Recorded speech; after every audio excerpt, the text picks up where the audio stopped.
I don't think anything bothers investigators as much as an unsolved case. And so we were just pounding our heads to the wall. And then the letters started coming. In the murky, placid depths beneath the cool, caressing mire lies 7 sacred virgins entombed side by side. Those less worthy are scattered wide. That was the first indication that we did have a serial killer on our hands.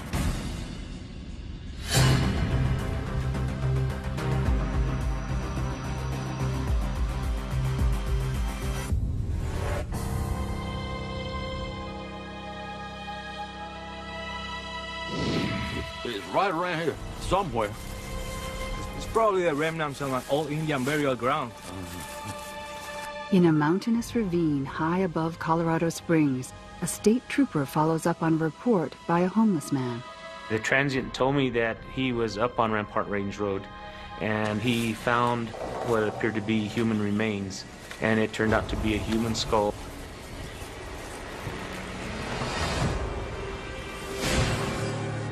Dental records prove the skull is the remains of 13-year-old Heather Church. We had a good coroner who was able to determine from the skull that she died of blunt force trauma to the head. So we definitely had a homicide case. For 2 long years, investigators from the El Paso County Sheriff's Office could not solve the mystery of what happened to Heather.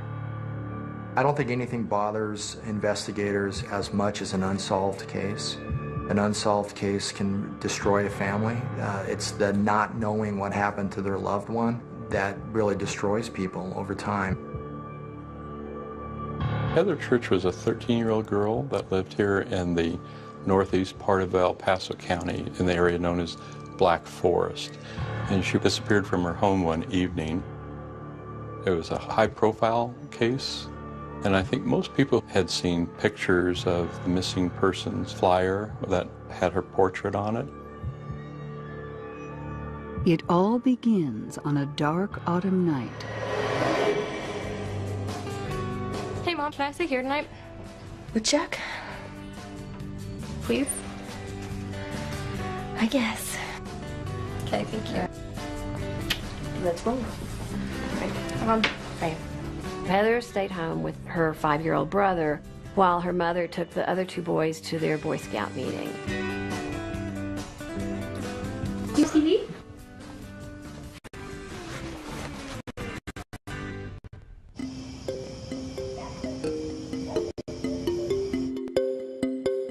Diane called home about 8 o'clock that evening to talk to Heather and see if everything was okay. Hello? Hey, it's me. Hey. What's going on? We're just watching TV. It's really funny. So you good? Yes. Okay, we can be home in like 30 minutes. Okay. Love you. Love you too. Bye. Bye.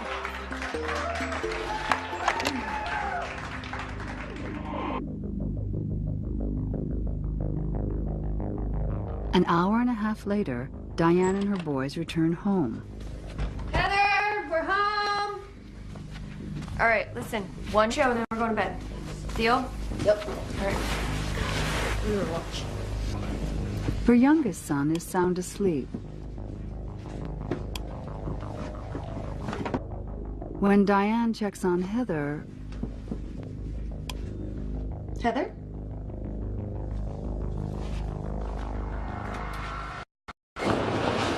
The bed is empty. All right. Find her right now.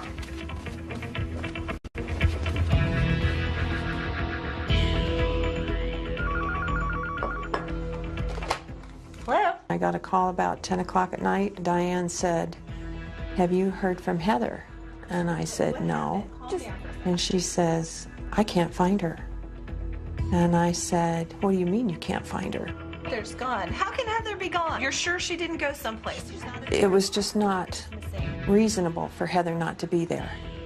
And Diane had panic in her voice. Be there just a minute, all right? Heather's missing. Heather's missing. Diane needs us to come look for her.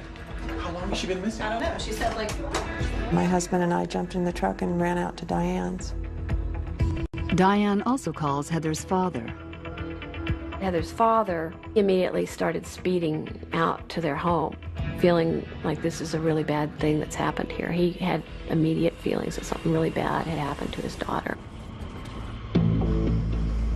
Heather, where are you, honey? Come on, I can't find Heather. Where did she go? I don't know. I don't know. Just take this. Take this. What's going on? I can't find her. My husband and I and Diane, we were all outside calling her name. We probably drove around for 20 minutes through the fields with our lights on, doing a search around the property. Heather! Heather!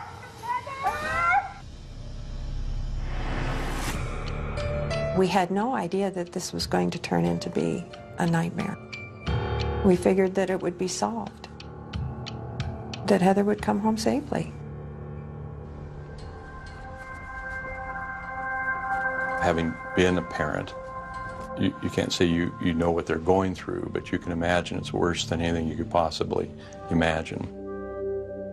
Diane and Mike Church had 4 children, and Heather Church was their oldest daughter.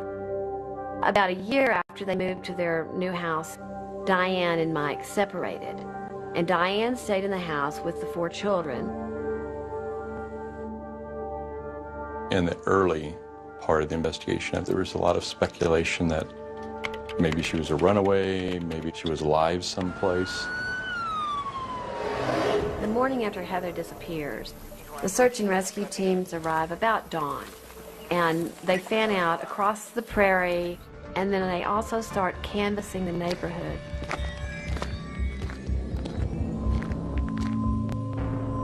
They find no sign of Heather. This causes investigators to suspect she's been forcibly taken from her home. Diane wanted to busy herself. She picked up the vacuum cleaner and started vacuuming. Sheriff's deputy came running out. You could be destroying evidence. And that was the first Diane realized that their house was being treated as a crime scene. I have to show you something. Okay, so I don't know if it's important or not, but I saw like this screen was a little weird, like I wasn't sure. This is how you found the window? Yeah. So I really just saw the screen. I wasn't sure. Could you get CSI in here?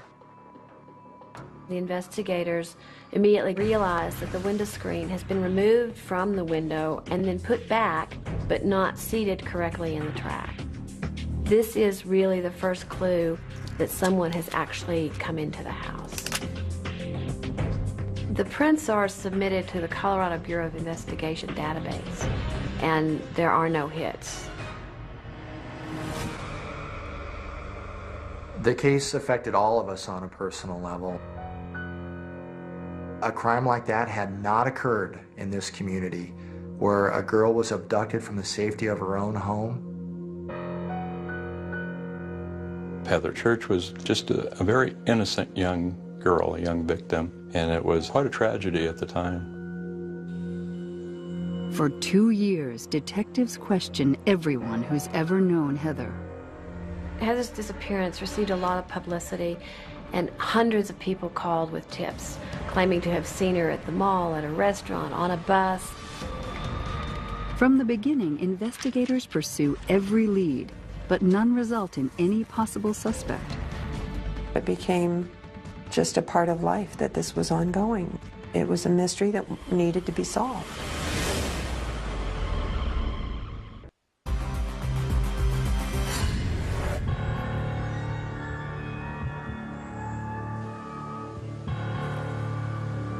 The discovery of Heather Church's skull 2 years after her mysterious disappearance devastates Heather's mother, Diane.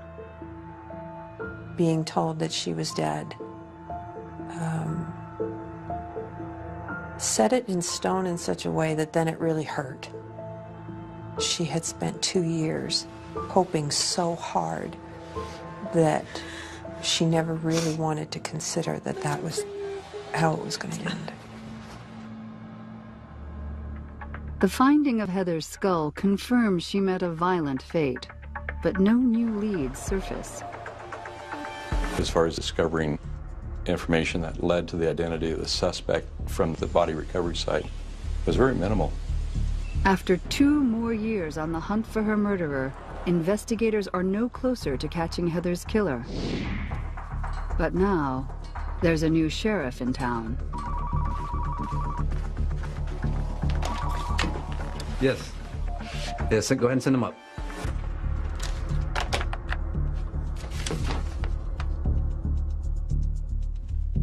Hey, Lou. Hey, it's good to how see you you been? again. I've been All good. right. How's the family? Good. How about you? Have a seat.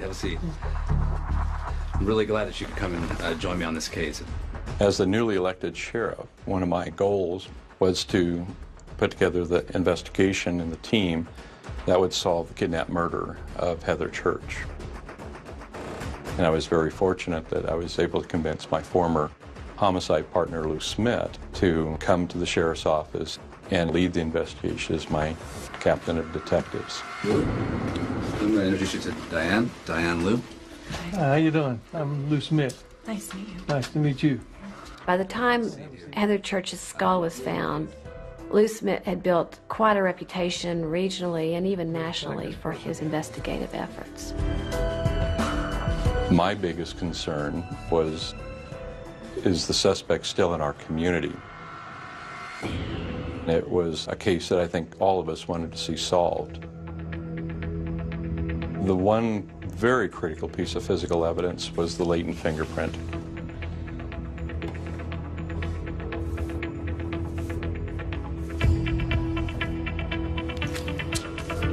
What made that so significant is that it had not yet been identified. The former investigators had checked the state system in Colorado and did not find a match. That's where a lot of people would have stopped. But with Lou, that's where he started. He said, how many different automated fingerprint systems are there in existence? And between the United States and Canada, there were 92. Detective Smith's first course of action is to make sure all 92 fingerprint databases in North America are searched for comparisons. The answer to this 4-year mystery comes 10 days later. John, Lou Smith. Lou had called me early on a Sunday morning about 1:30, 2 in the morning, and woke me up and said, John, I know who killed Heather. And he told me the name. That latent fingerprint was in 2 states' systems, and it identified the suspect as a Robert Browne. Browne, a career criminal, has a record for burglary and auto theft in California and Louisiana. As we talked about the 2 states, Louisiana and California, Colorado Springs was almost in a direct line between the 2. You have a convicted felon passing through. Then where was he on the night of the murder? To answer their new questions, investigators don't have to look very far. Robert Browne lives just a half a mile from the Church home. He was, in effect, Heather's closest neighbor. You could literally stand at Robert Browne's home and see, line of sight, the Church home, to include the driveway where the mother's car would have parked.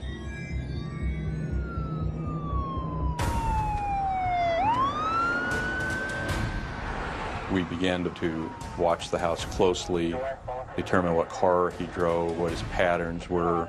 We suspected he may have weapons in the house. We wanted to try to avoid a barricaded hostage situation, and ideally, we wanted to separate him from the residence where there could be physical evidence so he wouldn't destroy the evidence or arm himself. But as we watched the house that morning, the suspect ended up leaving. The sheriff's investigators follow Robert Browne to an art supply store in downtown Colorado Springs. They wait for him to come out of the store, then they stop him and they arrest him. You're under arrest for the murder of Heather Church. Relax, Robert, relax. I didn't murder nobody. You have a right to remain silent. Anything you say can and will be used to get you to court of law. You have the right to have an attorney present during any questioning. To her house down there? Never? I don't think so. Not that I recall. I can't think of any reason I would have been there.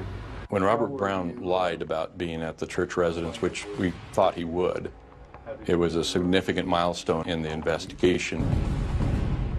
We knew that we'd overcome a hurdle. He had no reason to be there. That was going to be very difficult for him in court to explain why his latent fingerprint was at the scene, let alone at the point of entry. We came with a warrant for your arrest, so we had a reason for that. We have your fingerprints from inside that house. I don't believe you have any fingerprints down there. I mean, it's not possible. You may have somebody that are similar to mine, but you don't have mine. I wish you'd take mine again and compare them. We've compared them several times. We got your fingerprints from the Louisiana State Police. You know, I'm telling you, they are yours.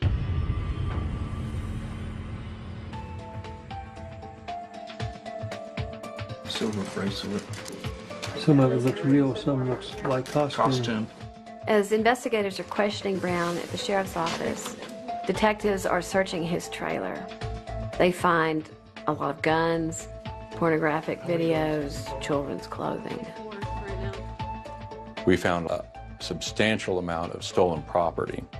We later found most of it taken from homes in the Black Forest area. The evidence suggests Browne has been burglarizing his neighbors' homes for some time, but nothing to imply he had a motive for murder. Next, we began devising our investigative approach to go to court. Part of that was to look for other indications of bad acts or related acts that we might be able to bring forward in the prosecution.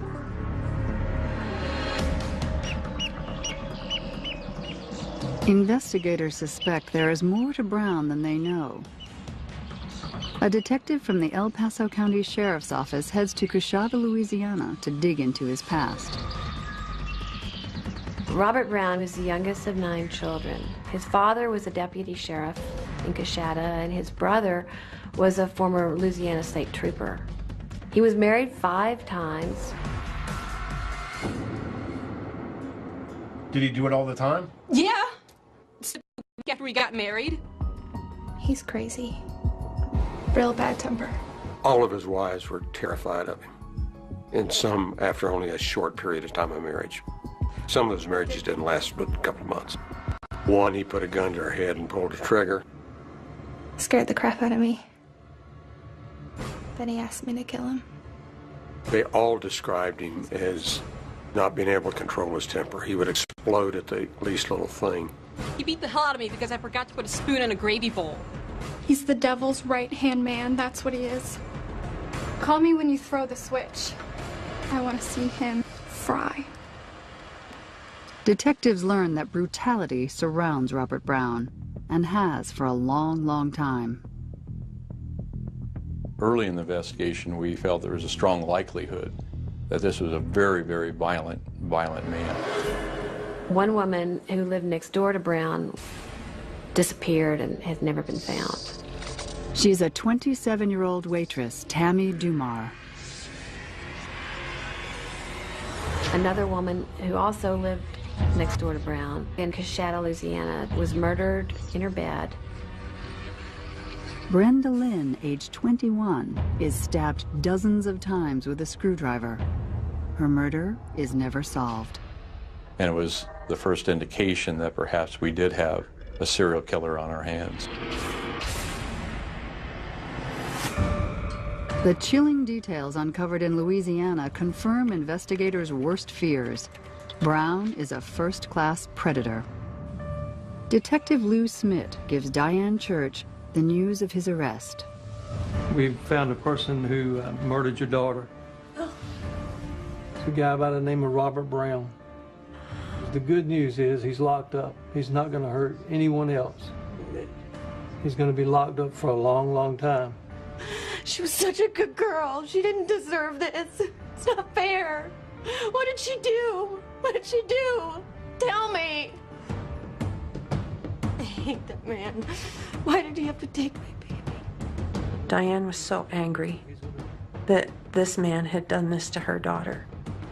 And there are still flashes of that anger that come across Diane's face when we get together and we talk about these things. As Browne sits behind bars awaiting trial, investigators can't help wonder if Heather's murder and the grisly slaughter in Louisiana are just the tip of the iceberg.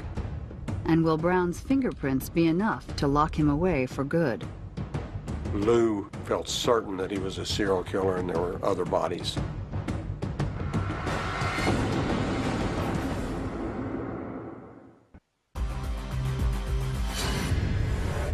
He beat the hell out of me because I forgot to put a spoon in a gravy bowl. That man put a gun to my head, pulled the trigger.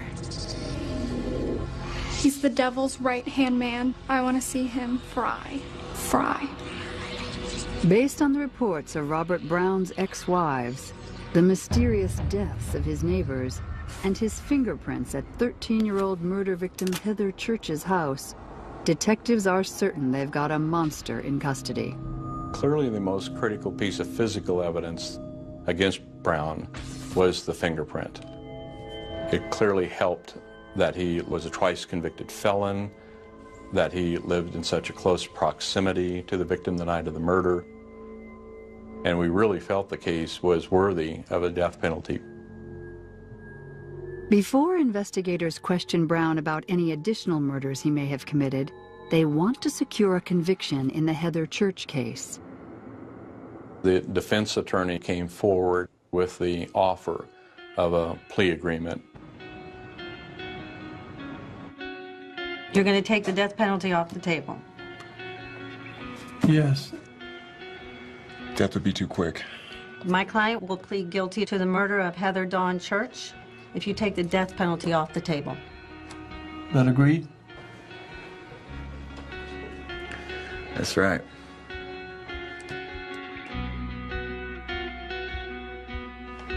I don't believe in the death penalty, but I want him to rot. I want him to pay for what he did to my baby girl. Heather's parents were not in favor of a death penalty. So having that offer in hand with the parents strongly encouraging us to accept it, we decided to do that. Can you make that happen? We will do our best. So we agreed. Thank you. Thank you both. You're welcome. Browne was sentenced to life in prison without the possibility of parole.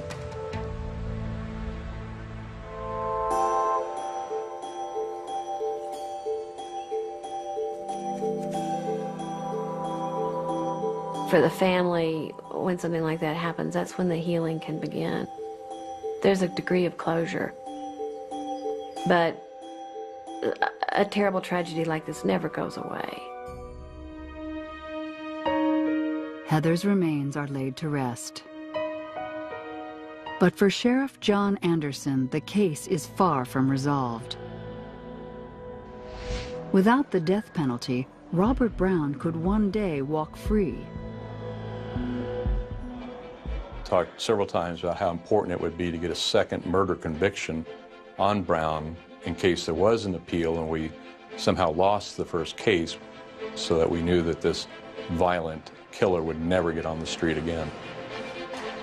The sheriff forms a cold case squad to look more closely into the life and deaths surrounding Robert Browne. The members of John Anderson's cold case squad are Scott Fisher, who is a recently retired newspaper publisher, Lou Smith, who is the recently retired homicide investigator who solved the Heather Church case, and Charlie Hess, who's had several careers, but most notably as an FBI agent and as a CIA agent. Scott asked Lou, have any of the cases that you've worked on, did you think they have more serial killers? And Lou responded immediately. He said, of course. He said, Robert Charles Browne. The decision to go after Browne is twofold: to bring closure to the families of unsolved murders, and to make sure Robert Browne never walks free again.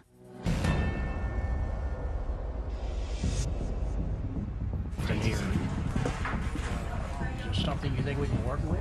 Meeting regularly at a Colorado Springs cafe, the investigators review Browne's file and find he's written some cryptic letters to the DA, hinting about other victims. Browne's first letter to the district attorney reads, "To whom it may concern, in the murky, placid depths beneath the cool, caressing mire lies 7 golden opportunities, missed opportunities." And then of all things, he signs it lovingly, Robert Browne. Investigators are desperate to find out what they can about Browne's so-called golden opportunities. Charlie wrote a letter to Browne, and he responded. I'm not too sure any of us believed he would. 7 sacred virgins entombed side by side. Those less worthy are scattered wide. The score is you 1, the other team 48. He also encloses with this letter a crudely drawn map of several states in which he's written numbers. Although police refuse to release Browne's map, it is known to include numbers that imply a body count of 48 victims across 9 states. Browne's claiming that he had murdered 48 people. That was shocking and way beyond what we had considered a possibility in this case. But of course it intrigued us. If Browne is telling the truth, the cold case investigators believe he could be one of the most prolific serial killers in U.S. history.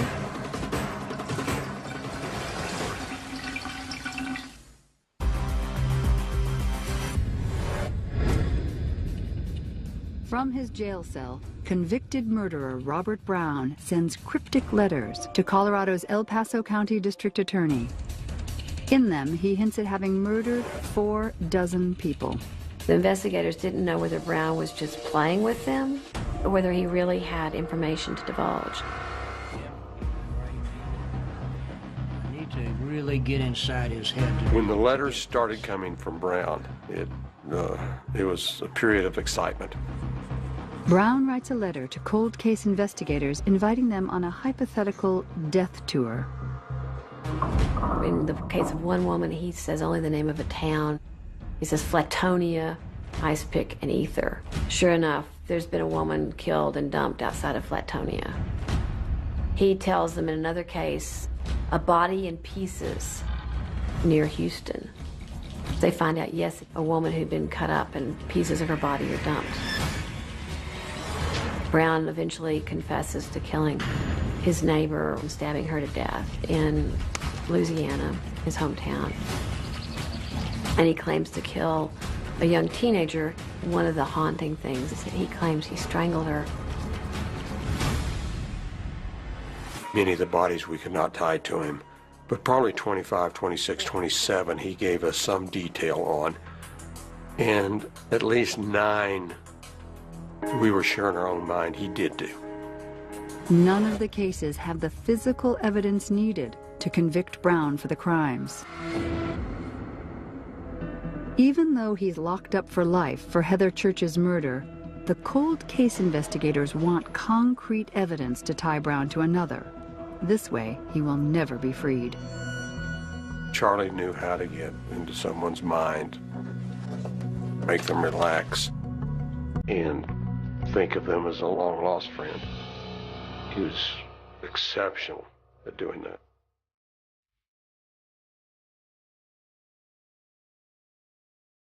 They find their opportunity in one of his many enigmatic letters. If you were to drive to the end zone in a white Grand Am, the score could be 9-48. That would complete your home court sphere. Sincerely, Robert Browne. P.S. December or January 1987 or 1988. White Grand Am, Colorado Springs. The Grand Am is a specific lead the investigators can follow.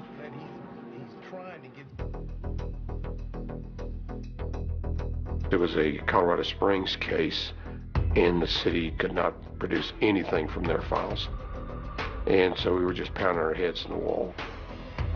He nicknamed the one in Colorado Springs the Grand Am Lady. Scott, Lou, and I were discussing, we need to put this together so we can really identify who the lady is, because Robert never discussed names. Solving an unknown cold case in Colorado Springs involving a so-called Grand Am Lady proves nearly impossible.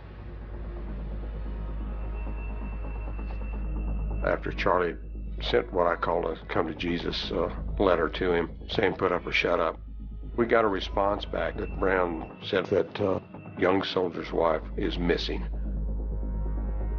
And he added one thing to the bottom. The sanitation department is very efficient. He would, in bits and pieces, release small clues. Charlie Hess is desperate to confront Browne face to face.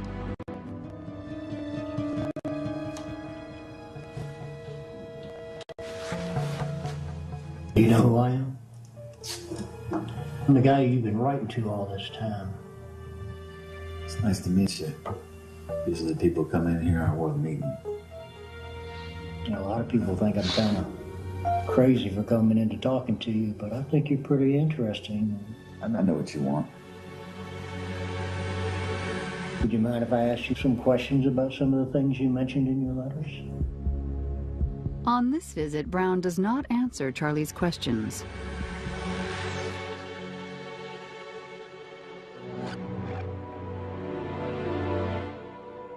After a period of time of my visiting Robert, one of the detectives was checking out all of the stolen cars. He noticed that one VIN number didn't jive with the normal sequence. If we could figure out about this Grand Am, who it belongs to, it holds the pieces of this puzzle. You got anybody you can call? Or? He's got the VIN. He can call somebody. That VIN's going to come back to something. Yeah. Finally, they tracked it down to the owner in Florida, and they called him, and they said, did you ever have a white Grand Am? He said, yes. He said, was this white Grand Am ever stolen? He said, yes. They said, did you ever have a wife or a girlfriend who went missing? And he began to cry. He said, yes, my wife. I got a victim. We're going to get it. And they knew they had found who they were looking for. With a new murder charge for the slaying of the Grand Am Lady, investigators hope to keep Robert Browne behind bars for keeps. We were very excited about it because it looked to us like this was a murder that no one even knew about.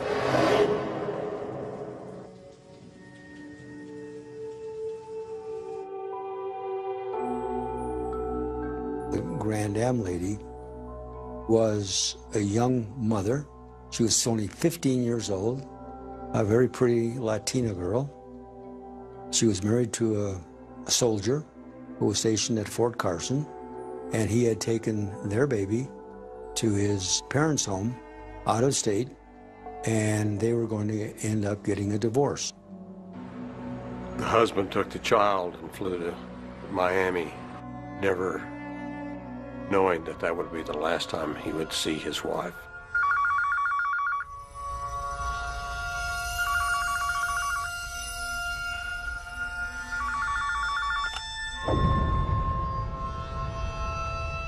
He called her once and was able to speak to her.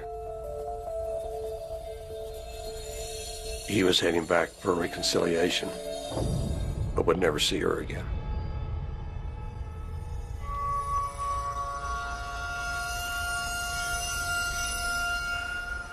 She was supposed to pick him up at the airport and didn't show. When he got back to their apartment,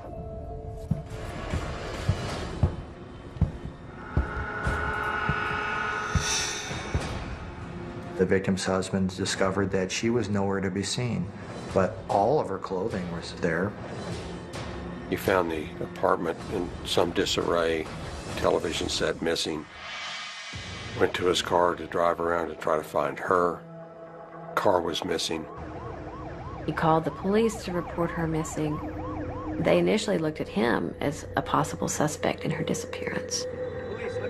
His life really was destroyed by this. Charlie Hess and Scott Fisher meet with convicted killer Robert Browne to tell him they've learned the identity of the Grand Am lady. We know a little bit about it, but I'm sure there's something more you want to tell me. What would you like to tell me about that? Browne could put a shiver down your back. He was a very intimidating person. I know about this lady's husband. Talk to him. So you got anything to add to this? Grand Am girl? Yeah. Browne agrees to tell them how he kills her. Talk to her husband, huh? All right. She came by the store flirting with me. Hey, how are you doing? Hey, hello, how are you doing? Long time no see. You got any plans tonight? Nothing. Come on. She told him that she and her husband were going to be divorced, that he had left town, indicated more or less that she was interested in Browne. I'll tell you what, come back in 15, 20 minutes. I'll be wrapped up and we can go have some fun. Yes, cool. She was going to bring the new Grand Am and pick Robert up, and they went to a movie. See you. Great, see you. It's a decision the young lady won't live to regret.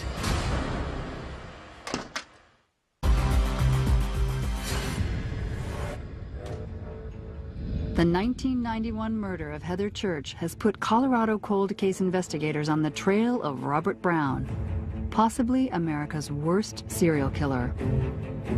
To prevent Browne from ever getting out of prison, authorities need to nail him for a second murder charge, the slaying of the so-called Grand Am lady.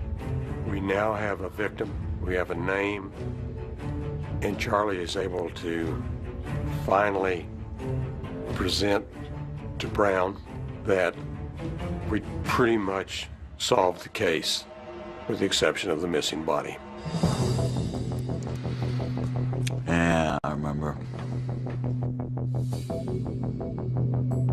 Her husband was out of town from talking to her. So I talked her into going out on a date. We went to see a movie. After the movie, they had a bite to eat. After that, Robert took her to his apartment and they had sex. After some relations, I strangled her.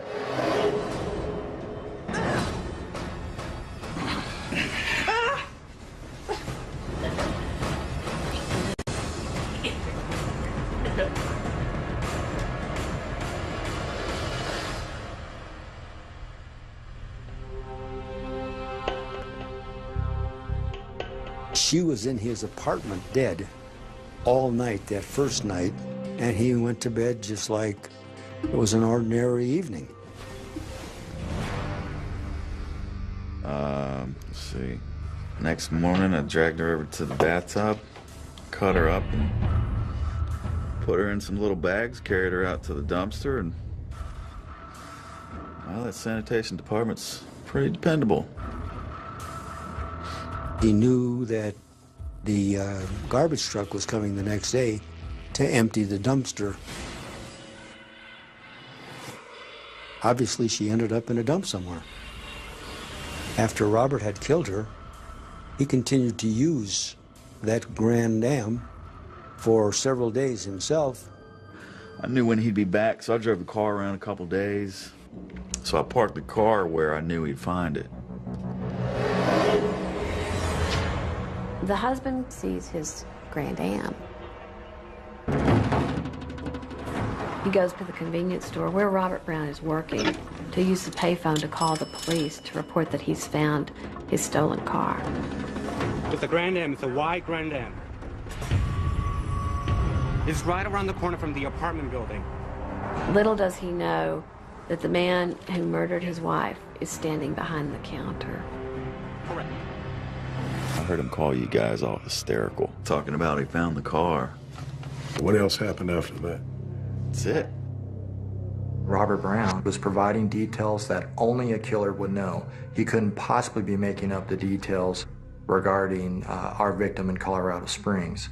So yes, we were convinced that he was telling the truth, and it was terrifying.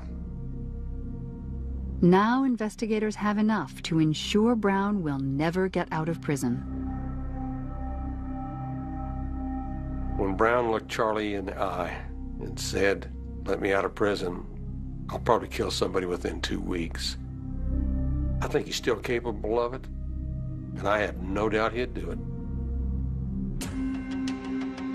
On July 27, 2006, Robert Browne pleads guilty to the murder of the Grand Am lady.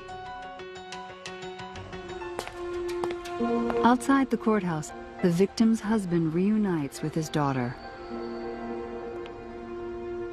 For 18 years, the daughter had believed that her father had murdered her mother. It was a very emotional time because those two made the 4 or 5 years we invested in this case very worthwhile. Browne had done so many evils to so many families that I was just glad that Heather's case could be the last and that he wasn't going to be free anymore.